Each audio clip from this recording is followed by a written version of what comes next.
The same general who saved the world from Hitler said America committed an unnecessary atrocity: the atomic bomb.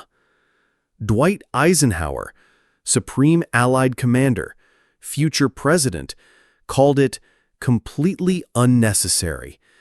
But here's what they don't teach you in school. He predicted exactly what would happen if we used it. And he was right.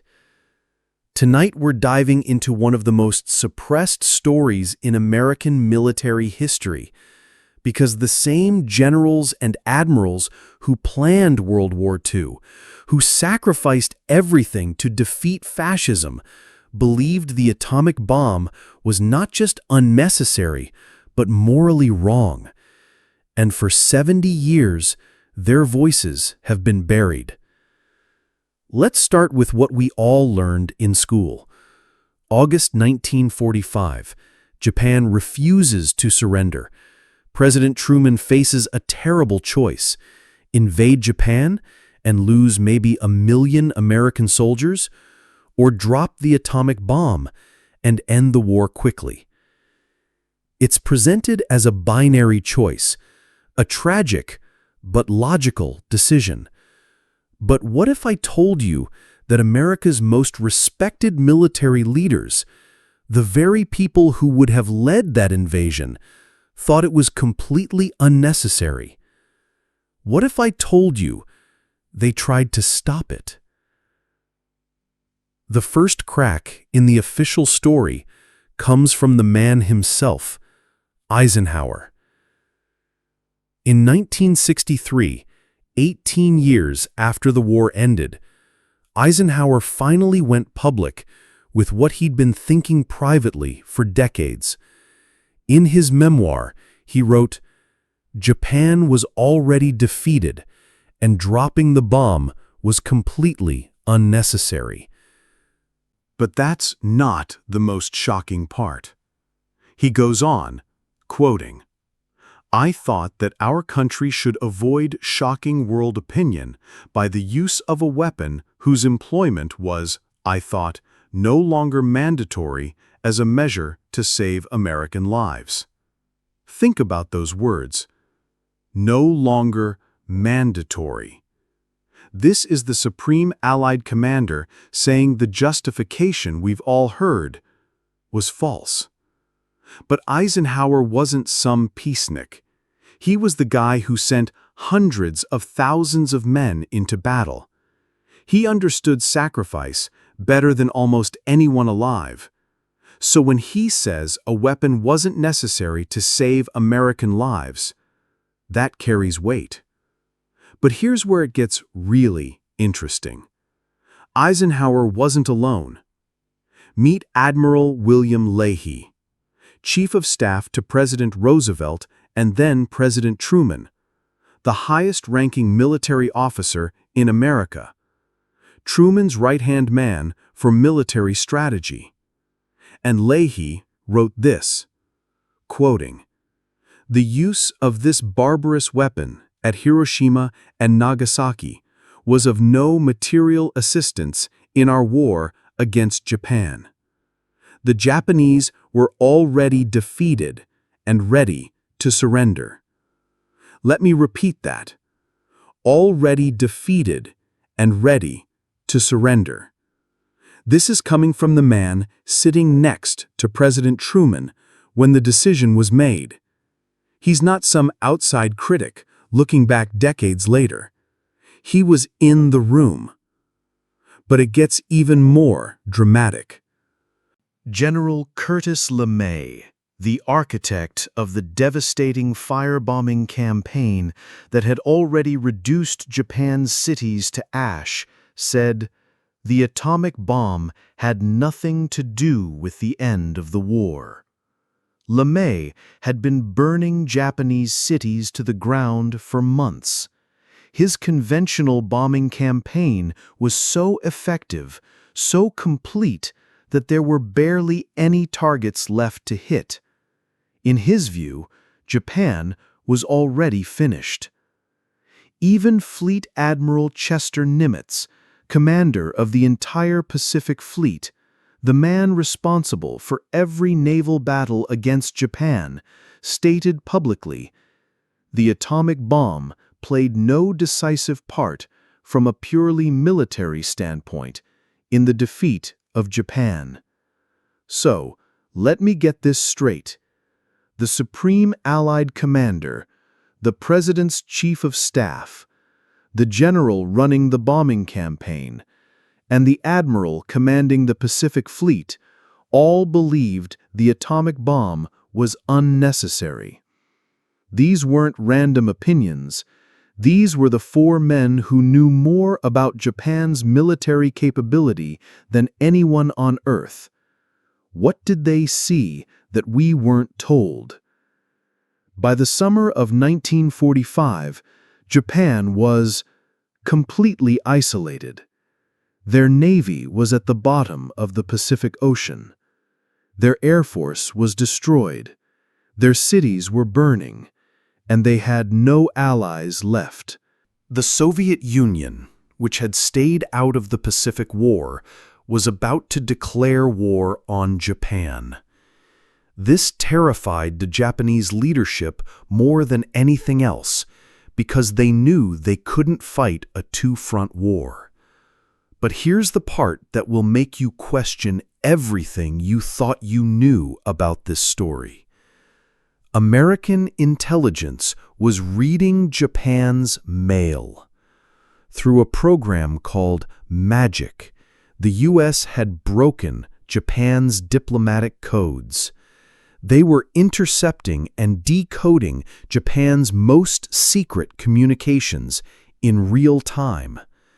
And those intercepts told a very different story than what the American public was hearing. Starting in June 1945, American codebreakers were reading frantic messages between Tokyo and Moscow. Japan was secretly trying to get the Soviet Union to mediate a peace deal. The Japanese foreign minister sent this message on July 12th. It is His Majesty the Emperor's wish to see the swift termination of the war. The Emperor himself, wanting out. Another intercepted cable said, "Unconditional surrender is the only obstacle to peace."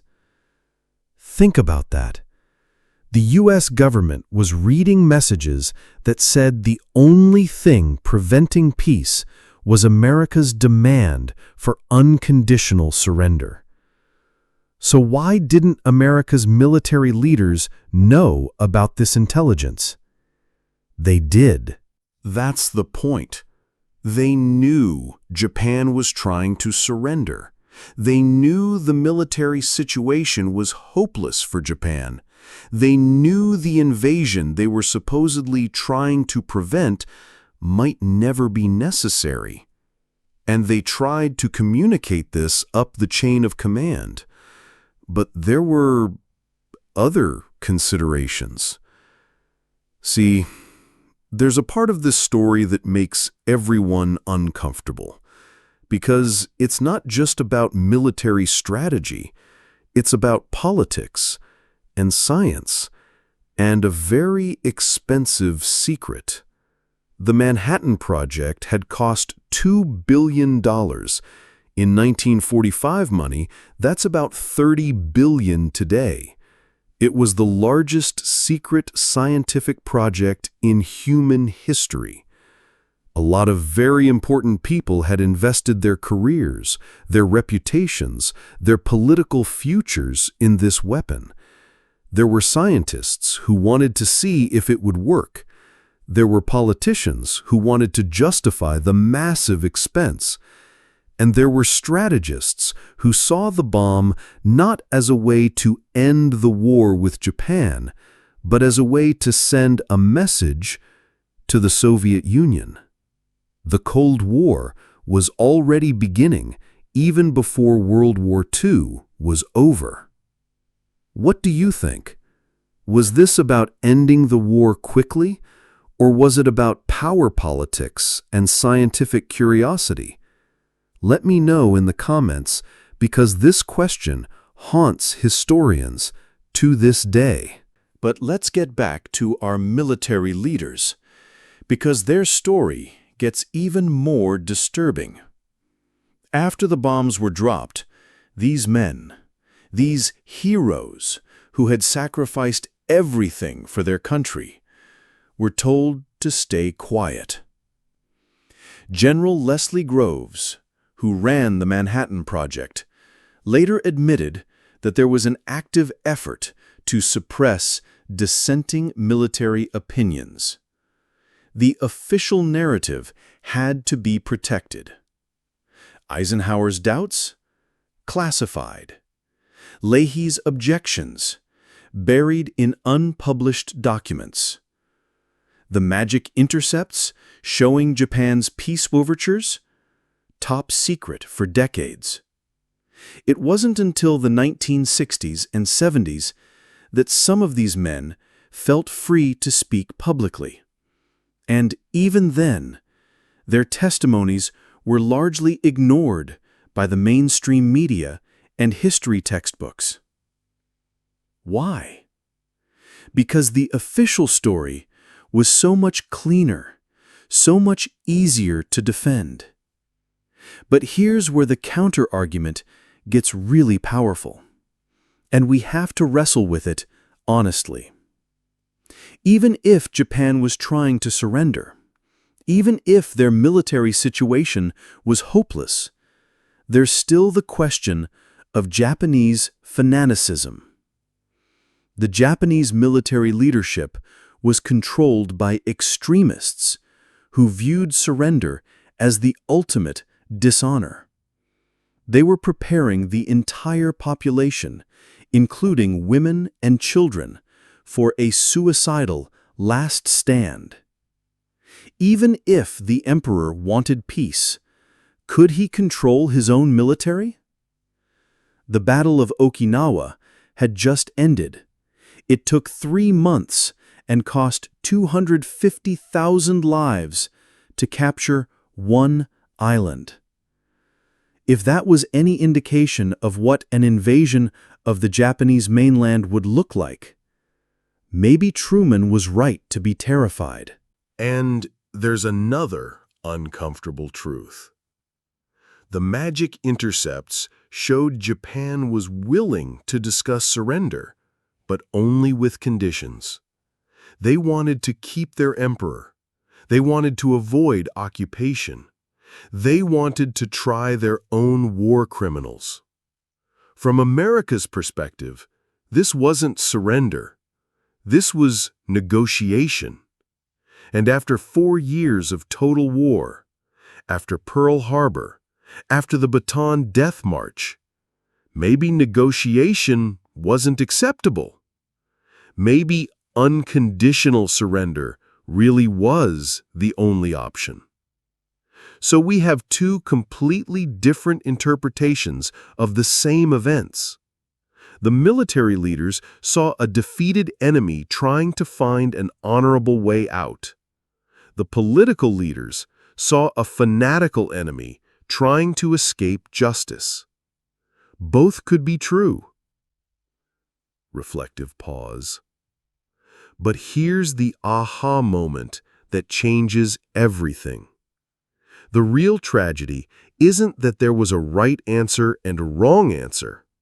The real tragedy is that America's most experienced military leaders, the people who best understood the costs of war, weren't allowed to make their case publicly. Democracy depends on debate, on hearing all sides, on grappling with difficult moral questions in the open. But when it came to the atomic bomb, that debate was silenced before it could begin. Eisenhower, Leahy, Nimitz, and LeMay weren't just military leaders. They were the moral conscience of the American war effort. They had earned the right to be heard. Instead, their doubts were classified. Their objections were buried. Their moral authority was ignored. The decision to use the atomic bomb became inevitable because alternatives were never seriously discussed in public. And that might be the most dangerous precedent of all. So why does this 80-year-old story matter today? Why should we care about suppressed military opinions and classified doubts? Because we live in a world that still has nuclear weapons, still has leaders making life and death decisions based on incomplete information and political pressure. The pattern that began in 1945, where military expertise is overruled by political expedience, where moral objections are classified as state secrets, where the full truth is hidden from the people who will live with the consequences. That pattern didn't end with World War II. It's still happening. Every time a government claims that military action is the only option, every time dissenting voices are silenced in the name of national security, every time we're told that moral complexity is a luxury we can't afford, we should remember Eisenhower's words, "No longer mandatory." We should remember Leahy's warning about barbarous weapons. We should remember that the people who know war best are often the most reluctant to wage it. Here's what haunts me about this story. Eisenhower wasn't just some politician making empty promises. He was the guy who sent thousands of men to die on D-Day. He knew the weight of those decisions. And when he says a weapon wasn't necessary to save American lives, maybe we should have listened. The scariest part isn't that we dropped the bomb. It's that we silenced the people who tried to stop us. And that pattern of ignoring our most experienced voices when it matters most, that's still happening today.